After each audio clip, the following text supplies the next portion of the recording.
las fuerzas que se op las fuerzas, o sea, la fuerza que hace que salga el plasma, menos las fuerzas que se oponen, sería principalmente este aquí.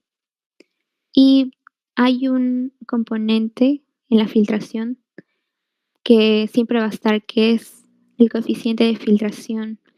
El coeficiente de filtración es una constante que va a depender de la característica del vaso.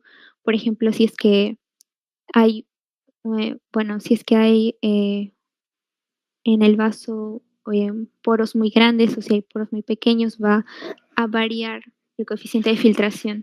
Sin embargo, esto no suele pasar mucho. El coeficiente de filtración es, como dije, una constante, no se altera prácticamente casi en ninguna situación, más que en una que voy a exponer más adelante, donde es, y diría yo que es como que la única en la que se altera el coeficiente de filtración. Eh, y luego tenemos eh, que todo esto, el coeficiente de filtración por la presión neta de filtración, es la filtración como tal. Bueno, el coeficiente de filtración, aparte de que depende del tamaño de los poros del vaso, es decir, el espacio que hay entre cada célula endotelial, también depende de otras cosas, como por ejemplo el tamaño de la molécula y, bueno, de la que se esté hablando. Pero bueno, lo principal que con lo que quisiera que se queden es que el coeficiente de filtración va a estar muy relacionado con el tamaño del espacio que hay entre cada célula endotelial. Bueno, aquí tenemos las 4 presiones que les he mencionado, sus valores. Vemos que hay distintos valores dependiendo del el área del cuerpo de la que estamos hablando. Por ejemplo, en el extremo arterial del capilar tenemos una presión hidrostática capilar de 30 a 40, mientras que en el extremo venoso es de 10 a 15, lo cual tiene sentido. ¿Por qué? Porque en el extremo arterial, o sea, cuando llega la sangre oxigenada, lo que queremos es que la sangre salga, que vaya al intersticio, eso es lo que queremos. Entonces está bien que la presión sea como de 40, ¿no? Porque esta presión elevada, lo que va a hacer es que va a favorecer la filtración. Sin embargo, si tenemos, en el extremo venoso una presión de 15, entonces como que no va a ser muy fuerte esta presión como para que salga la sangre del capilar, no va a ser mucho, porque es 15. Entonces, como que va a favorecer al que no se filtre, ya no queremos que se filtre en esta parte, porque en el extremo venoso ya no tenemos sangre oxigenada, tenemos sangre desoxigenada, los desechos. Entonces, no queremos que esto se vaya al intersticio y luego a la célula, no, queremos que se quede aquí, ¿no? Entonces, como que una presión menor de este lado favorece esa parte. Em, en la zona media de los capilares tenemos una presión de 25, que es bueno, un punto medio. Sin embargo, en los capilares glomerulares, ahí sí tenemos una presión bastante elevada, miren, incluso mucho mayor que la presión que se encuentra en el extremo de una arteria capilar, del arterial el sistema arterial capilar. ¿Por qué es así esto? Lo que pasa es que en los capilares glomerulares se necesita de mucha presión para que, el la sangre que se encuentra pasando por el glomérulo pase a la cápsula de Bowman. Y bueno, como sabemos, la cápsula de Bowman sería en este caso como una especie de intersticio que, bueno, em, va a ser difícil pues pasar todo lo que viene de esa sangre al riñón.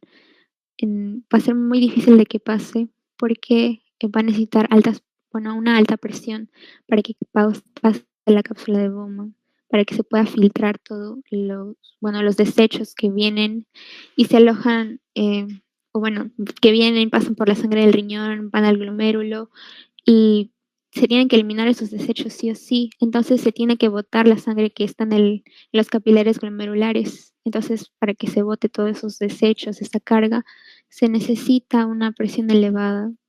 Em, con esa presión de 60 podría llegar a la cápsula de Bowman y, bueno, después filtrarse, ¿no? Y salir por la orina los desechos. Em, tenemos luego a la presión hidrostática intersticial. Em, Aquí también varía. En el tejido laxo tenemos presión máxima de 2, luego en el cerebro de 4 a 6, en el riñón de 6, en el espacio intrapleural de -8, y en el espacio sinovial articular de -4 a -6. Bueno, esto, o sea, todos estos valores son, recordemos que la presión hidrostática intersticial es lo que va a hacer que la sangre vaya del intersticio al capilar. Entonces, bueno, vemos que en algunas zonas la presión es negativa, en otras es positiva. Bueno, esto depende de la zona del cuerpo en sí. Esos valores que debemos recordar, pero sería como más recordarlos de memoria. Em, y bueno, esta presión hidrostática intersticial, porque en algunas zonas puede ser negativa, o sea, porque en el intersticio la presión llega a ser negativa. Esto es principalmente por lo que les había explicado del sistema linfático. En, bueno, aquí vemos, tenemos el capilar prácticamente aquí va a quitar, porque va a hacerse cargo de todo lo que no se reabsorbió por el capilar, lo va a reabsorber el capilar linfático y podría ocasionar así una presión negativa. Em, bueno, luego tenemos a las presiones ya no de empuje, sino las presiones de atracción, o sea, las presiones dominadas por las proteínas prácticamente, la presión coleidosmótica del plasma, que es de 28, y bueno, esta es 80% a causa de la albúmina, como les había mencionado, 20% por las globulinas, y el fibrinógeno también aporta, pero no es mucho su aporte, es casi nulo. Bueno, también hay, aquí tenemos como que una explicación de dónde sale la presión coleidosmótica del plasma. También puede estar dado no solo por las proteínas, sino también por un efecto osmótico, que es el efecto de Donner. Este efecto lo que va a hacer es que va a crear un efecto de atracción, porque la presión osmótica va a estar aumentada, digamos, por ejemplo, cuando hay mucho sodio. El sodio lo que va a hacer es que va a atraer el agua. Entonces esto va a ocasionar que igual de todas maneras en el plasma aumente el volumen. Pero esto no solo ocurre con el sodio, sino que también ocurre con otros iones, otros cationes. Y bueno, se da un 19 milímetros de mercurio de presión por proteínas disueltas. Y luego tenemos la presión coleidosmótica del líquido intersticial, que lo mismo, bueno, siempre es aproximadamente 8 milímetros de mercurio. Y bueno, este es como que un esquema resumen. Em, Prácticamente es, bueno, ya les he venido explicando esta parte y como que solamente para dar otros ejemplos de cómo se podrían alterar estas fuerzas de Starling, cómo se podrían alterar estas presiones. Por ejemplo, la presión hidrostática capilar en el extremo arterial que está de rojo, esta presión hidrostática capilar podría aumentar mucho, por ejemplo, si tenemos un caso de hipertensión arterial. Entonces, si aumenta mucho, que habíamos dicho que la presión hidrostática capilar era una fuerza de empuje, entonces va a empujar todo lo que está dentro del capilar hacia afuera. Entonces podría ocasionar así que se rellene el intersticio y así un edema. Por otro lado, tenemos una presión hidrostática capilar aumentada, pero en este caso en el extremo venoso. Esto se puede aumentar en casos de insuficiencia cardíaca, en donde, bueno, prácticamente la sangre se va a acumular, digamos, en las venas, porque no va a funcionar bien la bomba del corazón, entonces va a haber como que un, un camino retrógrado, entonces la sangre se va a acumular en las venas y si se acumula en las venas va a aumentar la presión en las venas y esto va a aumentar la presión hidrostática capilar del extremo venoso de un capilar incluso. Y bueno, esto también va a causar que en lugar de que se reabsorba aquí lo que está en el intersticio, salga, o sea, actúe como si fuese un extremo arterial, un extremo venoso. Entonces va a haber una regulación y como va a salir aquí también, se va a llenar de líquido esta parte. Y si se llena de líquido el intersticio, entonces se produce un edema también. Y bueno, en el caso de El capilar linfático, como les dije, va a drenar lo que queda en el intersticio. No es mucho, pero igual es importante, ¿por qué? Porque si se obstruye un capilar linfático, entonces ya no va a funcionar correctamente y no va a drenar correctamente el intersticio. Entonces, si no lo drena correctamente, igualmente se puede acumular líquido aquí y podría causarse lo que se conoce ya como un linfoedema. Mm, Aquí hay, un sistema, bueno, el sistema linfático, el que les estaba mencionando, pero, bueno, como que ya, todo esquematizado en todas partes del cuerpo, lo importante que es, incluso para que funcione correctamente la microcirculación. Y bueno, aquí hay, algunos ejemplos prácticos de cómo es que funciona las presiones, de Starling, las fuerzas de Starling. Lo que pasa cuando una se altera, por ejemplo, en una patología como la hipertensión, o sea, es lo que ya expliqué, pero ahora ya está más detallado. Tenemos la hipertensión, tenemos una presión mayor de 190, por ejemplo, o sea, mayor, o sea, como crisis hipertensiva prácticamente. Y ya, bueno, tenemos que aquí, eh, bueno, vamos a ver que va a haber, un aumento en la presión del lado arterial. ¿Y qué presión? La presión hidrostática capilar es la que se va a aumentar. Y bueno, entonces, ¿qué va a pasar? Es que va a haber una mayor tasa de filtración, o sea, va a pasar mucha sangre de aquí, del capilar, hacia el intersticio. Va a pasar mucho, entonces se va a acumular y todo esto va a causar un edema. Y bueno, lo que se altera aquí es la presión hidrostática capilar, que es la causa, y la consecuencia es que se altere la presión, eh, hidrostática del líquido intersticial. O sea, de aquí que el intersticio también aumente su presión. Pero no es que se haya aumentado por, o sea, por independientemente, no, sino que se aumentó por consecuencia del aumento de la presión hidrostática capilar en el extremo arterial. Esa fue, primero fue esto, después fue esto. ¿Y por qué? O sea, porque aumentó el líquido aquí en el intersticio, entonces de todas maneras aumenta su presión. Sin embargo, no, no va a ser tanto, entonces no va a llegar a vencer la presión que aumentó en un inicio, de la hidrostática capilar. Luego, las demás presiones no van a variar, ya que las proteínas no se van a alterar, entonces las coliidosmóticas no se van a alterar. Y también bueno, el coeficiente de filtración, como les dije, es prácticamente una constante, tampoco se va a alterar. NB significa no varía. Lo mismo ahora en la insuficiencia cardíaca, aquí ya es lo que también les había mencionado, pero aquí ya está como con esquema para poder entenderse mejor. Bueno, puede haber una insuficiencia cardíaca por X motivo, ¿no? No sé, un infarto que después termine en una disfunción del corazón. Entonces, el corazón normalmente bombea la sangre hacia la aorta, eso es lo que hace normalmente, pero si hay una insuficiencia cardíaca, significa que la bomba cardíaca no funciona. Entonces, en lugar de que la sangre vaya por la aorta, la sangre, va a regresarse por donde vino.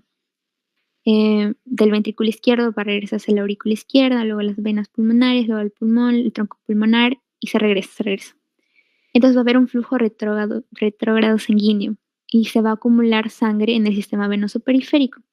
O sea, porque llega aquí, llega a la aurícula derecha la sangre y luego, bueno, se va a topar con el sistema cavo, o sea, el sistema venoso, perdón, el sistema venoso de la vena cava. Se topa aquí, se regresa la sangre por ahí y bueno, se va por la cava, sigue, llega a todo el sistema venoso. Entonces aumenta la sangre en el sistema venoso periférico.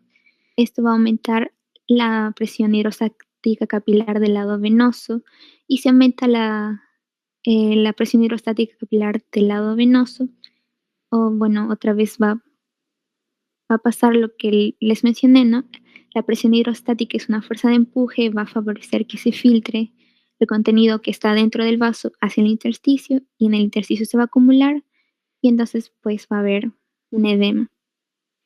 aquí vemos las variantes que se acumularían aquí, se alterarían, el coeficiente de filtración otra vez no cambia, no varía, la presión capilar del lado arterial.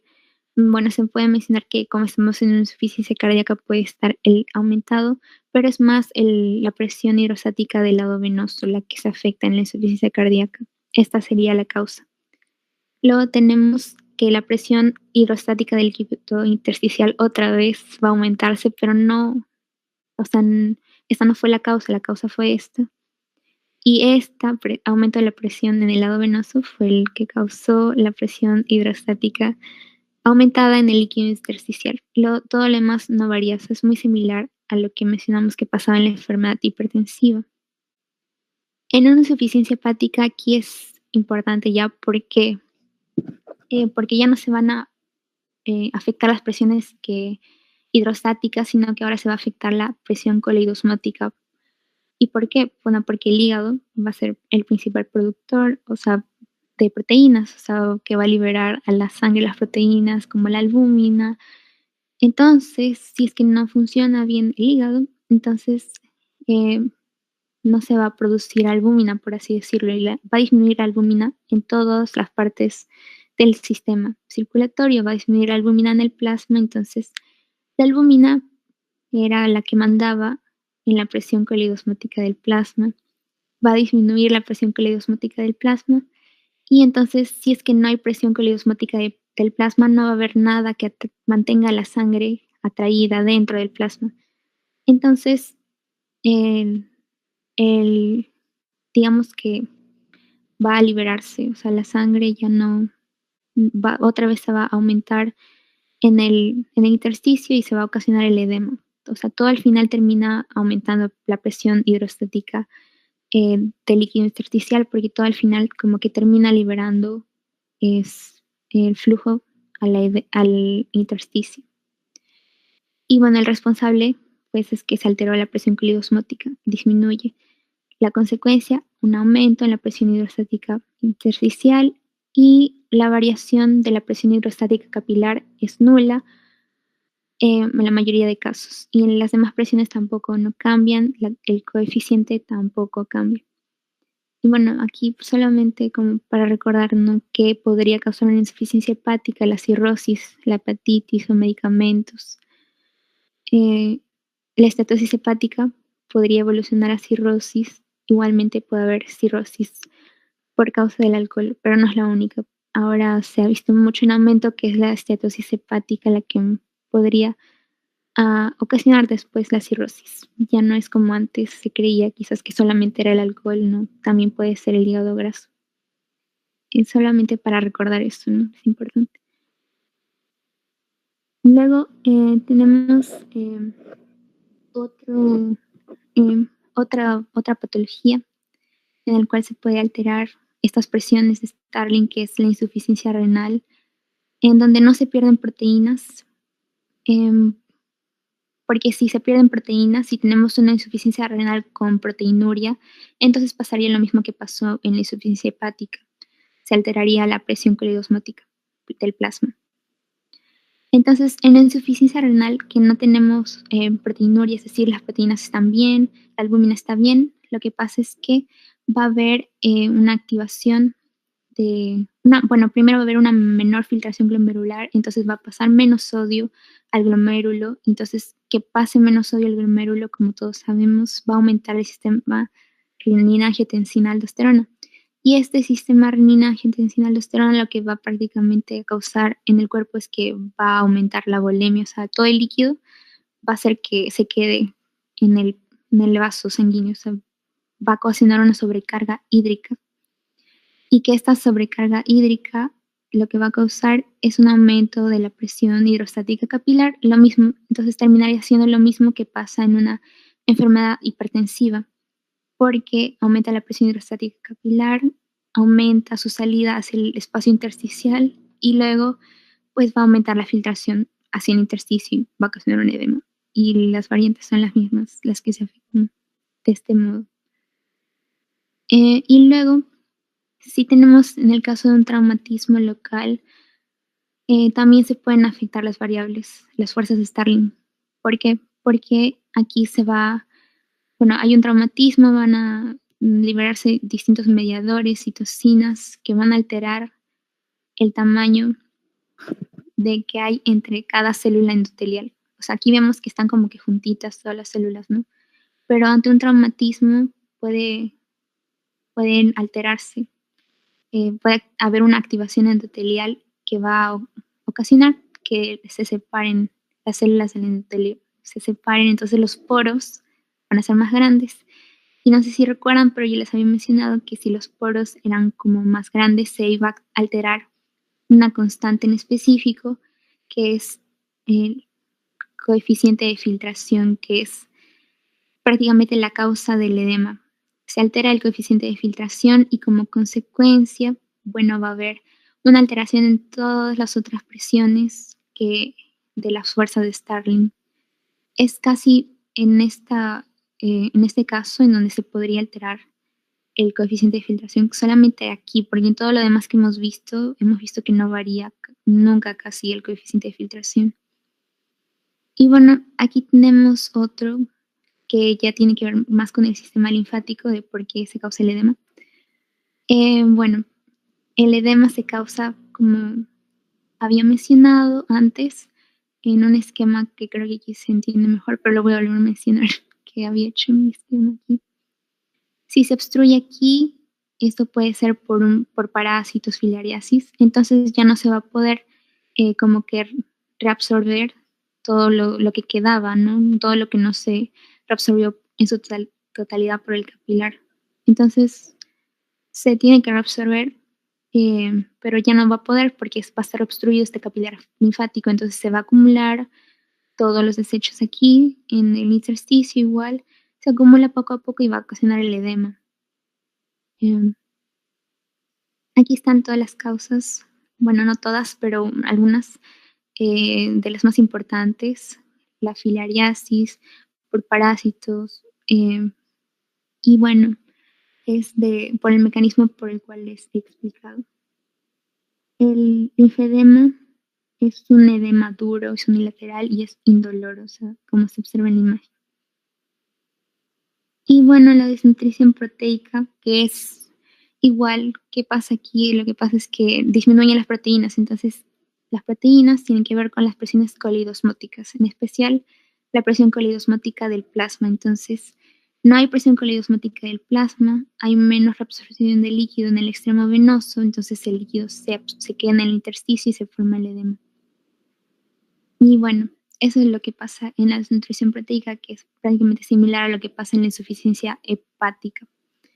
Y aquí hay una tabla que resume prácticamente la causa, o sea, marca la causa, qué es lo que primeramente se altera en, en dicha patología. Por ejemplo, en una enfermedad hipertensiva crónica, primero se altera qué presión es esta, la presión, perdón, la presión hidrostática capilar del lado arterial del capilar.